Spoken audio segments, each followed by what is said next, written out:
नमस्कार दोस्तों।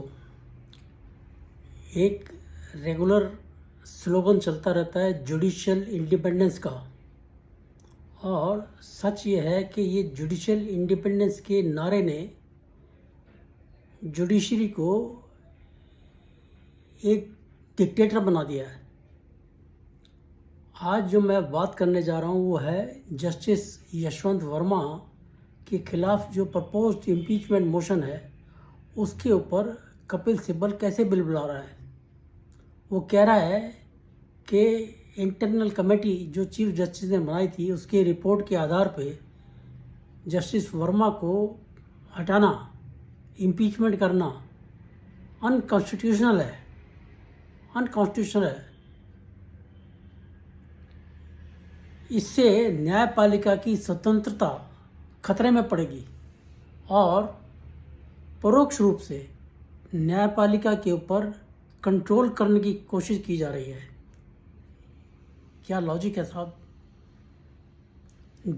कपिल सिब्बल को तकलीफ क्या हो रही है मैं आपको बताता हूँ। तकलीफ उसको ये है कि इलाहाबाद हाई कोर्ट के जस्टिस शेखर यादव के खिलाफ जो उसने इम्पीचमेंट मोशन दिया, प्रपोजल दिया था इम्पीचमेंट के लिए, उसके ऊपर अभी तक राज्यसभा के सभापति ने कोई कार्रवाई नहीं की है। शेखर यादव पर सिब्बल ने आरोप लगाया था कि उन्होंने कोर्ट के प्रीमिसेस में एक सांप्रदायिक भाषण दिया और सरकार वर्मा और यादव के बीच में भेदभावपूर्ण नीति अपना रही है। जो मतलब उसका ये कहने का है कि डिस्क्रिमिनेटरी ट्रीटमेंट कर रही है। अब आप से सोचिए कि शेखर यादव ने क्या क्या किया ऐसा, कौन सी आफत आ गई। तो उसके आगे चलने से पहले मैं आपको बताऊं कि इम्पीचमेंट यानी कि महाभियोग यानी कि पद से हटाना किन ग्राउंड्स पे हो सकता है सुप्रीम कोर्ट या हाई कोर्ट जजेस का।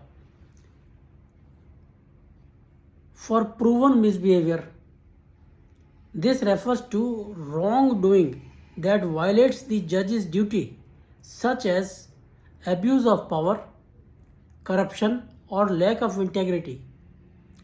दूसरा, incapacity, this refers to a physical और मेंटल कंडीशन ऑफ द जज that prevents him to perform his duties effectively.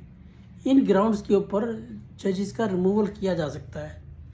अब किसी जज को भी अपनी बात कहने का मौलिक अधिकार तो होना चाहिए ना भाई।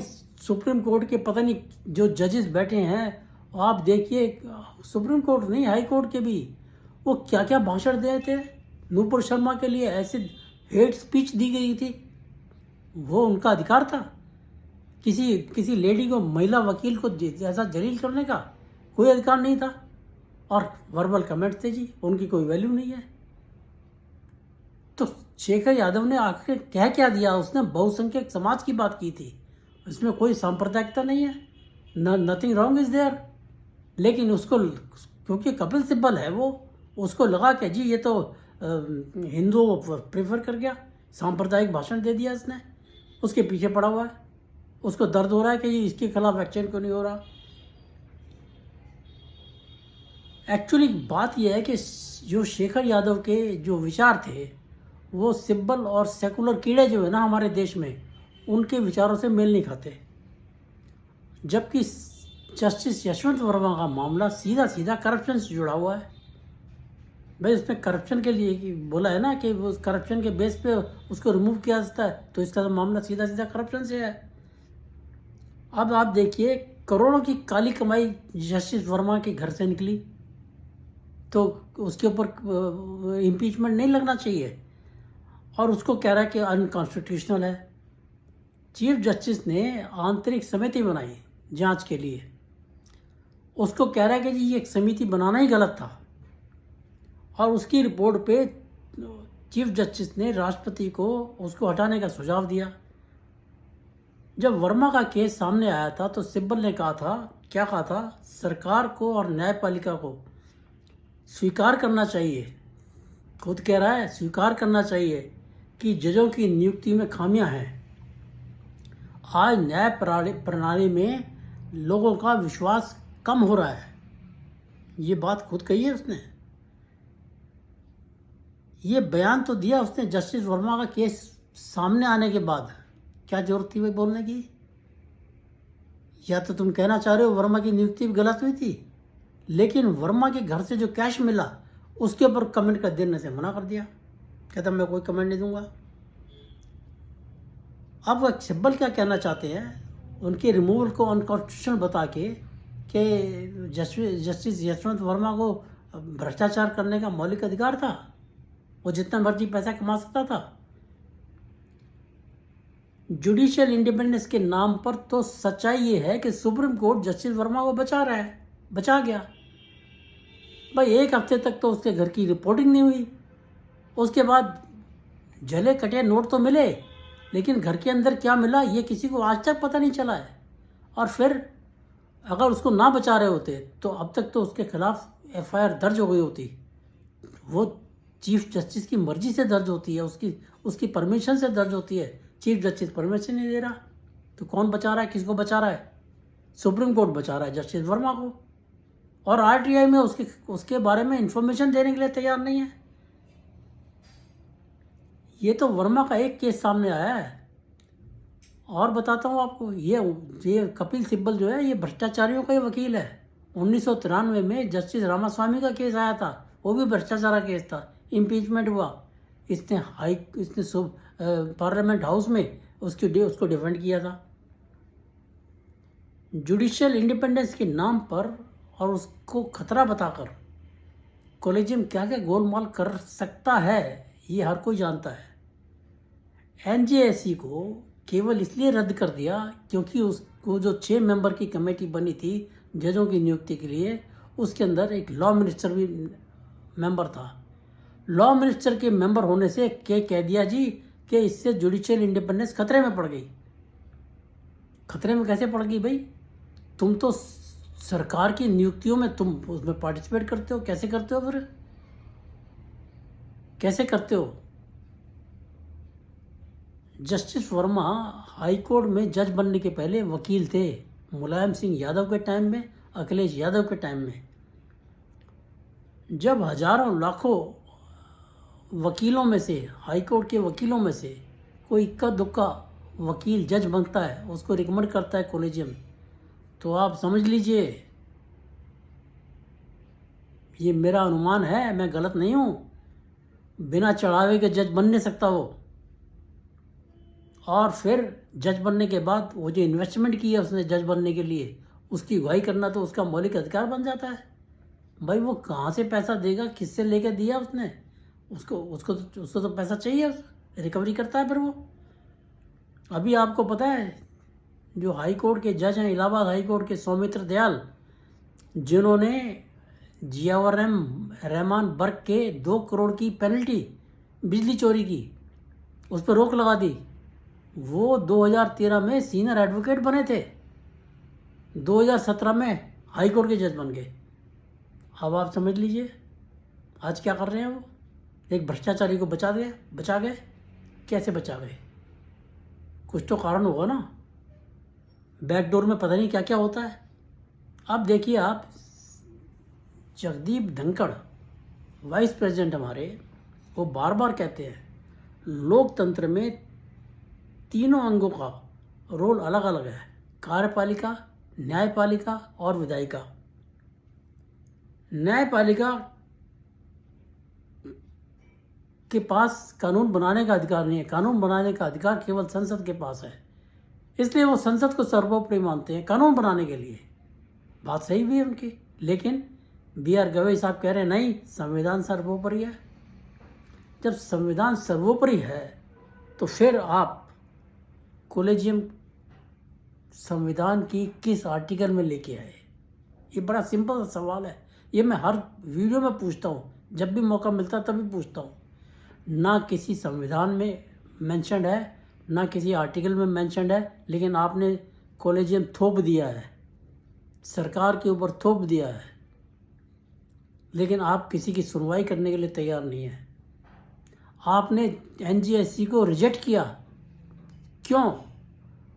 और तब रिजेक्ट किया जबकि आपको सुनवाई करने का अधिकार नहीं था, क्योंकि आप सुप्रीम कोर्ट तो उसके अंदर खुद इफेक्टिव एक क्या कहते हैं वो, एक इंटरेस्टेड पार्टी था। इंटरेस्टेड पार्टी खुद अपने फैसला, अपने खिलाफ फैसला कैसे कर सकती है? इसलिए सुप्रीम कोर्ट को तो सुनने का ही अधिकार नहीं था उसके। स्वतंत्रता न्यायपालिका को ऐसी मिली हुई है साहब, हकीकत ये है कि आज जज अपने आप को खुदा का भी खुदा समझने लगे हैं। नो कंट्रोल, ना जुबान पे ना राइटिंग में, ऐसे ऐसे फैसले आते हैं, समाज का सत्यानाश कर दिया है।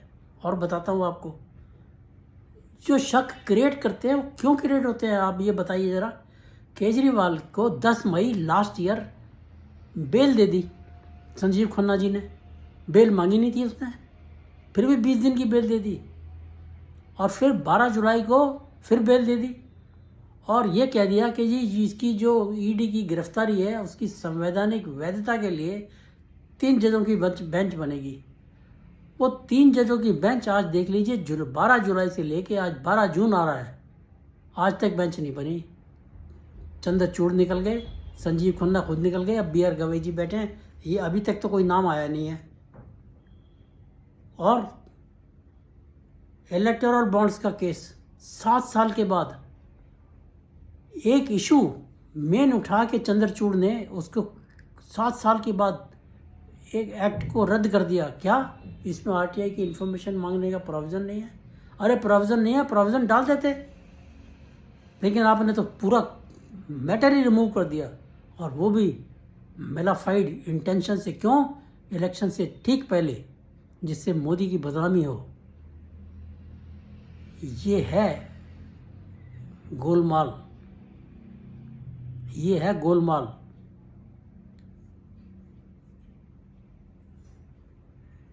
इसलिए इनके ऊपर कोई कंट्रोल नहीं है बिल्कुल भी। स्वतंत्रता के नाम पर मनमर्जी चल रही है, कोई पूछने वाला नहीं है इनको। स्वतंत्रता के नाम पर ही तो था कि नुपुर शर्मा को बेइज्जत कर दिया, और स्वतंत्रता के नाम पे इन्होंने क्या किया, 2 जजों ने, सुप्रीम कोर्ट के 2 जजों ने, साहब अगर संविधान पीठ होती तब भी एक बार माना जा सकता था, 2 जजों ने राष्ट्रपति को आदेश दे दिया कि आप या तो फाइल को 3 महीने में साइन करेंगे या नहीं करेंगे तो वो साइंड माना जाएगा। What is this? This is the judicial freedom, judicial independence. Is share, ये तो मैं कहूँगा इसको तो मतलब जुडिशियल एक्टिविज्म है, जुडिशियल टेररिज्म है। आज गवई जी ने कहा भी है कि जुडिशियल एक्टिविज्म, जुडिशियल टेररिज्म नहीं होना चाहिए। अरे टेररिज्म तो बन चुका है वो, अदरवाइज आप राष्ट्रपति को कैसे आदेश दे सकते हैं? अब देखिए, ये जो आज कपिल सिब्बल बिरबला रहा है, ये इसको ये चाहिए था कि जब आंतरिक समिति बनाई चीफ जस्टिस ने, तो ये उसी को तभी सुप्रीम कोर्ट में चैलेंज करता है कि you don't have any power to investigate internally any corruption charge against the जज। और जब आंतरिक समिति ने रिपोर्ट दे दी और रिपोर्ट दे के चीफ जस्टिस ने राष्ट्रपति को भेज दी इसके ऊपर इम्पीचमेंट मोशन लाने के लिए, तब चैलेंज करते कि आपका जो आदेश है, आपके जो रिकमेंडेशन है, दैट इज इनवैलिड, वाइड है, इलीगल है। आपने चैलेंज नहीं किया, आज कह रहे हो, आज परेशान हो रहे हो कि जी इस रिपोर्ट के आधार के ऊपर आप इनको इम्पीच नहीं कर सकते। तो ये जो डबल स्टैंडर्ड खेल रहा है ना कपिल सिब्बल, ये एक दिन मैं आपको बता रहा हूँ मार जरूर खाएगा। जब यूयू ललित थे तब कहता था मेरे 50 साल की प्रैक्टिस मेरी बेकार हो गई, हमें तो ये पता नहीं चलता अब कि सुप्रीम कोर्ट में क्या हो रहा है क्या नहीं हो रहा। अब हमें जानना पड़ेगा कि हम कौन सा केस हाई कोर्ट में लेके जाएं, कौन सा केस सुप्रीम कोर्ट में। क्यों? मनमर्जी चलती थी, जो मर्जी केस सुप्रीम कोर्ट में ले जाते थे। अरे एक दिन में 2 बेंच बना के तीता सीतरवाल को बेल दिला देते थे। अभी थोड़ा सा रुकावट हुई तो परेशान हो गया, इसलिए कहता है कि मेरी 50 साल की प्रैक्टिस बेकार हो गई। कहने का तात्पर्य यह है कि इम्पीचमेंट होगा तो सही, लेकिन इम्पीचमेंट होना इतना आसान नहीं है, क्योंकि कांग्रेस ने भी उसका विरोध कर दिया है और समाजवादी पार्टी का तो वो एक तरह से खैरख्वाह था, क्योंकि उनके दोनों बाप बेटों के टाइम पे वो वहाँ का सरकार का वकील था, तो वो तो सपोर्ट वो भी नहीं करेंगे। 37 मेंबर लेके बैठे हुए हैं पार्लियामेंट हाउस में, लोकसभा में, तो it is very difficult to pass. लेकिन सिब्बल कह रहा है कि जी ये सरकार कोशिश कर रही है कंसेंसस बनाने की। अरे कंसेंसस बना के तो सरकार चलती है, यही तो उसकी खूबी है। कंसेंसस बना के तो उसने 7 डेलीगेशन भेजे पाकिस्तान को बेनकाब करने के लिए। अब तुम्हें तकलीफ़ हो रही है? तुम्हें तो पाकिस्तान के ऊपर एक्शन लेने पे भी तकलीफ़ हुई थी। उसको भी कहते हो तो इलेक्शन आ रहा है इसलिए एक्शन लिया गया है। ये इस तरह का, मतलब मैं क्या कहूँ, घटिया मानसिकता का व्यक्ति है ये। और ये बचाएगा ज़रूर, जस्टिस वर्मा को ज़रूर बचाएगा, ये कोशिश करेगा बचाने की। बचता है नहीं बचता है बात की बात है। मेरा ख्याल है मैंने अपनी बातें आपके सामने स्पष्ट रख दी हैं। आपको पसंद आए वीडियो तो लाइक कीजिए, शेयर कीजिए और मेरे चैनल को सब्सक्राइब कीजिए और अपने कमेंट्स ज़रूर दीजिए। नमस्कार, जय हिंद, भारत माता की जय, जय श्री राम।